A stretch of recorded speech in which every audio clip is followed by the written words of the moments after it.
사실 그 미국의 조선 산업으로 진출을 하는 거는 굉장히 불투명하고 어려운 과정이 될 거라고 저는 생각해요. 마가라는 거에 이제 좀 기대 가지고 조금 묻어가려고 하는 게 좀 별로였고요. 그냥 영어로 I know it's so cheesy 그랬거든요. 그 친구가 indeed 그러더라고요. 근데 지금 미국 해군이 11척의 항공모함을 운용하고 있거든요. 그거 그냥 다 살 수 있습니다. 1,500억 달러면 미국 조선업의 판도를 완전히 바꿀 수 있는 그런 정도의 파급력을 가진 금액이라고 볼 수 있습니다. 트럼프 대통령이 미국의 조선업 부흥을 강조하는 건 이제 단순하게 이제 경제적 이유를 넘어서서요. 미 해군이 보유한 함정 수보다 중국 해군 함정 수가 더 많아진 거예요. 세계 바다는 미국이 장악하고 있었는데 잠깐 한눈 팔고 있던 사이에 중국이 이제 부쩍 성장한 거거든요. 군함도 안 돼, 상선도 안 돼. 그러면 이게 바로 어디에 직결되냐면 이게 해양력 유지. 근데 중국하고 가까운 위치에서 함정을 빨리 점검하고 고수를 해야지 전력의 구멍을 최소화할 수 있는데 그런 점에서 보면 우리나라는 굉장히 유리한 위치에 있다. 그렇게 볼 수 있습니다. 네, 안녕하십니까. 저는 서울대학교 조선해양공학과 학과장 맡고 있는 이신형 교수입니다. 한마디로 요약하면 한국이 미국의 조선업 재건을 이제 도와주겠다. 구체적으로 보면 이제 총 1,500달러 규모의 조선 펀드를 조성하겠다. 그리고 투자를 한다는 건데요. 이제 한미 무역 협상에서 합의된 총액이 3,500억 달러라는 것을 이제 우리가 생각하면 이제 굉장히 어마어마한 규모의 그런 투자라고 볼 수 있습니다. 그거를 이렇게 마가라는 거에 이제 좀 기대 가지고 조금 묻어가려고 하는 게 좀 별로였고요. 그 다음에 마스가 Make America Shipbuilding Great Again이라는 게 좀 어법에도 안 맞는 것 같거든요. 마스가 이렇게 써서 보냈더라고요. 딱 그것만 써서. 그래서 내가 그냥 영어로 I know it's so cheesy 그랬거든요. 그랬더니 그 친구가 indeed 그러더라고요. 한 군데도 안 나와요. 그런 월스트리트 저널, 뉴욕 타임스 그런데 보면 마스가라는 걸 한 군데도 언급 안 하고 이제 항공모함 같은 경우에 이제 다른 뭐 사업 비용 그런 거 다 제하고 건조에 필요한 액수 130억 달러 정도라고 하거든요. 근데 지금 미국 해군이 11척의 항공모함을 운용하고 있거든요. 그거 그냥 다 살 수 있습니다. 1,500억 달러면. 그렇게 생각을 하시면 되고요. 항공모함 전단 하나가 웬만한 나라의 해군 전체 전력보다 세다고 하거든요. 미국 항공모함 전단은. 그러니까 뭐 말 다 했죠.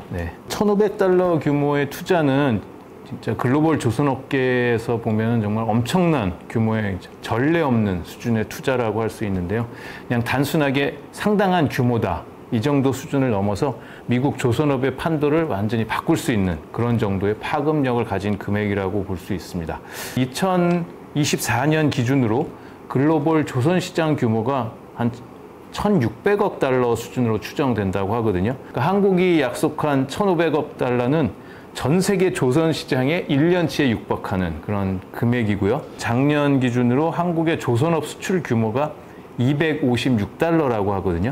근데 이것도 사실은 요새 조선 시황이 좋잖아요. 그러니까 7년 만에 최대치라고 하더라고요. 수출액을 차곡차곡 모아서 다 더해야지만 나올 수 있는 액수가 1,500억 달러라고 할 수 있습니다.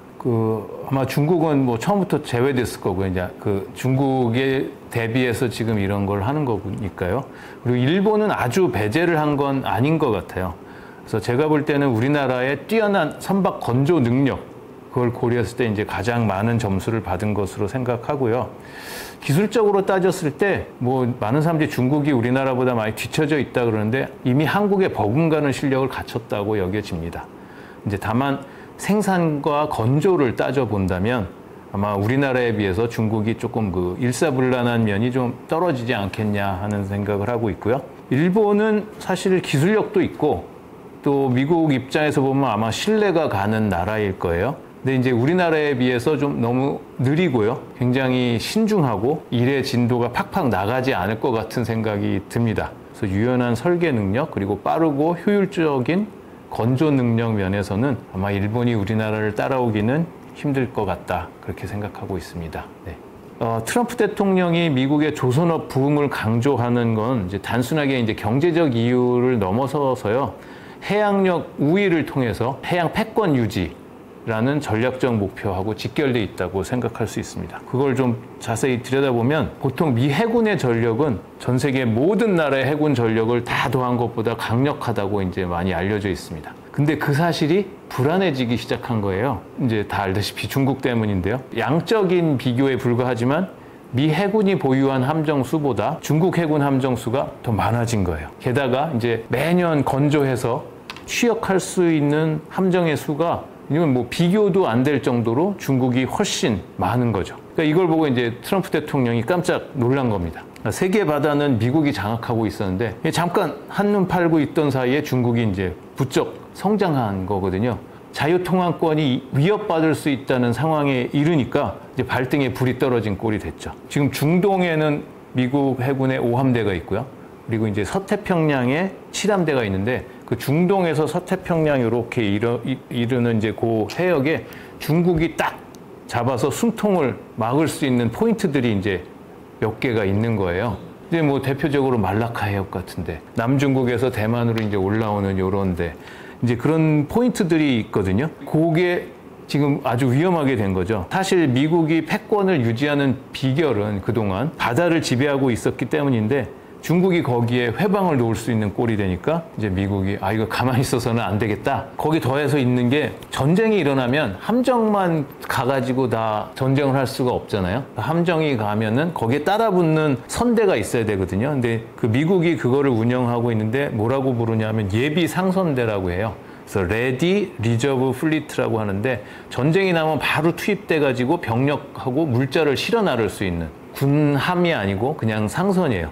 근데 조선업이 망가지니까 뭐 함정을 못 짓는 건 뭐 둘째치고 이런 예비 상선대에 제공될 상선도 건조가 어려워진 거죠. 군함도 안 돼, 상선도 안 돼. 그러면 이게 바로 어디에 직결되냐 하면 이게 해양력 유지 그리고 해양 패권 큰 문제가 생기겠다. 이렇게 판단이 된 거라고 봅니다. 이게 딱 호재다 아니다 단정적으로 말할 수는 없을 것 같고요. 호재가 되도록 잘 만들어 가야 된다고 생각합니다. 근데 이제 그러기 위해서는 제 생각에는 한미 양국이 그야말로 전략적 파트너 관계가 돼야 된다고 생각을 하는데요. 뭐 미국의 관점에서 보면 미 해군의 함정 건조 그리고 MRO 능력은 해양 패권을 유지하는 핵심이거든요. 근데 이런 한미 협력을 통해서 미국이 부족한 조선 역량을 보완하고 또 중국의 위협에 적절히 대응할 수 있는 그런 이제 트리거가 될 수 있다고 보고요. 취업 유발 인원수가 굉장히 큰 산업입니다. 그러니까 다르게 얘기하면 노동력이 많이 필요하다는 뜻이죠. 트럼프 대통령이 내세우는 미국 제조업 부활이랑 딱 맞아 떨어진다고 볼 수 있죠. 한국으로서는 미국 내 함정하고 상선 건조 사업에 입지를 탄탄히 할 수 있는 장점이 있고요. 사실은 그 전략적 파트너십 관계가 돼야 된다 하는 이유는 기브 앤 테이크예요. 이제 기브 앤 테이크 정신을 지켜야 된다 하는 거거든요. 그러니까 우리가 내놓는 만큼 미국도 상응하는 대가를 치러야 단단한 파트너십이 되지 않겠냐. 그리고 이제 사실 또 저는 기대하는 바가 있는데요. 한국 내 조선소에서는 그동안 시도해보지 못했던 게 있어요. AI 그리고 디지털 트윈 같은 기술을 직접 적용해보기가 사실은 한국에선 쉽지 않았거든요. 왜냐하면 우리나라 조선소는 진짜 너무 바빠요. 24시간 돌아갈 정도로 너무 바쁘고 공간도 여유가 없어서 이런 신기술 적용을 엄두를 내질 못했던 거예요. 근데 이제 미국 조선소에서는 이거를 이제 해볼 수도 있는 거죠. 다 낡은 조선소 막 그런 시설이 좀 황폐해졌으니까 어차피 새로 판을 짜야 하니까 여기에 새로 시작을 해보자. 그래서 만약에 거기서 그런 기술 적용이 성공을 했다. 그럼 우리가 미국하고 손을 잡아서 기술 표준화를 해버리는 거예요. 그렇게 되면 우리나라의 조선산업 패권 유지에 앞으로 큰 도움이 될 수 있다고 저는 생각합니다. 네. 몇 점이다 뭐 잘 챙겼다 그렇게 말씀드리기는 어려운데요. 근데 이제 그냥 저의 소회를 조금 말씀드리면 제가 좀 의아했던 게 있거든요. 총 3,500억 달러 중에 1,500억은 조선산업의 미국 진출용이니까 결국엔 2천억 투자다 이렇게 얘기하는 사람들이 있더라고요. 미국의 조선산업 진출은 뭐 이건 뭐 따놓은 당상인가 하는 생각이 들 부담스럽게 만드는 얘기거든요. 사실 그 미국의 조선 산업으로 진출을 하는 거는 굉장히 불투명하고 어려운 과정이 될 거라고 저는 생각해요. 조선 산업에 대해서 이제 익숙하지 않은 사람들이 1,500억은 어차피 우리가 다 회수할 수 있는 투자다라고 생각하는 것 자체가 저는 굉장히 위험하다고 생각을 합니다. 그래서 예를 들어서 지난 4월에 미국 정보회계감사원이라고 하는데요. 이제 도대체 왜 끊임없는 투자에도 미국 해군의 함정 건조 사업은 계속 예산을 초과하고 계속 지연되는가 하는 주제였어요. 근데 그걸 읽어보면 여러 이유들을 이제 그 사람들이 이제 스타디를 해서 내놨거든요. 근데 그 이유들을 살펴보면 과연 우리나라 조선 회사가 한국에서 배를 빨리 잘 짓는다고 미국에서도 그렇게 잘할 수 있을까 하는 생각이 저절로 들게 됩니다. 너무 쉽게 생각하고 미국에 진출하는 거는 뭐 1,500억 내도 다 회수한다, 그런 쉽게 생각했다는 정말 큰 코 다칠 수 있다 하는 거를 저는 꼭 말씀드리고 싶어요. 네, 그렇게 할 수 있다고 생각하고요. 아마 미 해군 입장에서도 그 함정 MRO 시장에 한국 기업이 진출하는 걸 아마 환영할 거라고 저는 생각합니다. 자기네 함정 MRO 수요에 비해서 그 MRO를 실제 수행할 수 있는 캐파가 이제 엄청나게 모자라거든요. 서태평양을 관할하는 7함대가 사실 중국하고 딱 맞닿아 있잖아요. 근데 중국하고 가까운 위치에서 함정을 빨리 점검하고 보수를 해야지 전력의 구멍을 최소화할 수 있는데, 그런 점에서 보면 우리나라는 굉장히 유리한 위치에 있다, 그렇게 볼 수 있습니다. 뭐 단기간에 대박을 낼 수 있는 아이템이다, 그렇게 생각하면 좀 안 될 것 같아요. 뭐 Facility Clearance 레벨이라고 하는데 그거를 받아야지 거기서 이제 본격적인 MRO 사업을 할 수가 있대요. 근데 이제 이게 길게는 이제 몇 년씩 걸리기도 한다고 하니까, 그러니까 선박을 새로 짓는 그런 거하고 다르게 자동화나 디지털화가 이제 어려운 사업이거든요.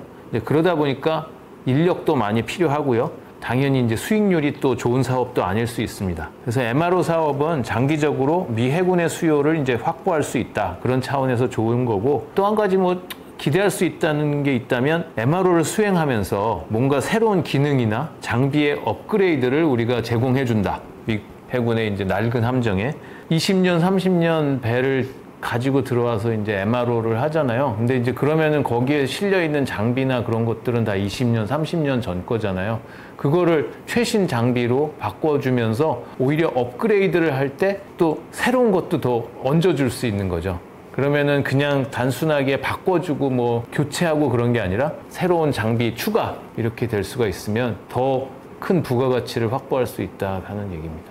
그리고 또 이제 MRO 사업을 할 때 이제 저는 이제 좀 주의해야 된다고 생각하는 게 일본이거든요. 일본은 지금 우리나라가 시작한 그 해군 함정 MRO를 벌써 수십 년 동안 해오고 있거든요. 그래서 미국의 입장에서 보면 한국과 일본이 만약에 똑같은 조건을 제시한다, 어느 쪽을 선택할지 좀 곰곰이 따져볼 일이라고 생각하고요. 그런 관점에서 일본은 우리나라보다 확실히 앞서 나간 경쟁자다. 또 뭐 이런 거 저런 거 다 생각해 보면 결론적으로 이제 한국 기업이 진출할 가능성은 굉장히 높고, 저는 또 이제 긍정적이라고 생각하고요. 미국의 중요한 전략적 파트너의 지위를 좀 확보해야지 지속적인 사업으로 우리가 성공할 수 있다. 그게 좀 조건이라고 생각합니다.